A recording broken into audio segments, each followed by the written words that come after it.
Who are the top 6 candidates to be the new pope? What do they believe? What are their political affiliations? What are their histories?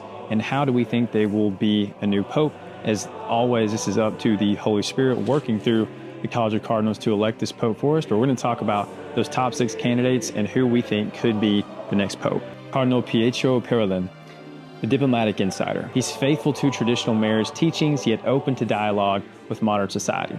Parolin represents stability, not change. Cardinal Luis Antonio Tagle, the rising progressive voice. Tagle supports greater roles for women in the church, advocates for pastoral care to divorced and remarried Catholics, and is enthusiastic about synodal governments, shifting power away from the Vatican toward local communities. If elected, he would likely accelerate many of Pope Francis's reforms. Cardinal Peter Erdo, defender of tradition. Erdo is deeply committed to traditional liturgy, Marian devotion, and protecting Catholic doctrine in a changing Europe. If elected, Erdo would likely represent a clear course correction toward tradition and doctrinal clarity. Cardinal Matteo Zupi, the street pastor. He has publicly supported greater outreach to LGBTQ Catholics, suggesting pastoral blessings that don't conflict with doctrine. Zupi embodies the spirit of Pope Francis, but with a very personal, hands-on style. Cardinal Pier Battista Pizzabali, the diplomat of Jerusalem. His style is simple, a Franciscan spirituality of humility and reverence. A Pizzabali papacy would emphasize protecting persecuted Christians while carefully balancing tradition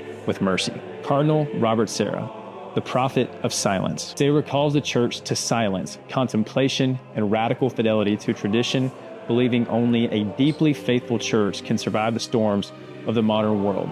If elected, Cardinal Serra would likely halt and even reverse many of the church's recent reforms. As always, regardless of who is pope, the Holy Spirit is guiding the church. We've been blessed with having some amazing popes over the past 100 years, even saints that were popes. But it is true that in our past, we have also had scoundrels as popes, and popes that did not represent the papacy as we would all like it to be represented.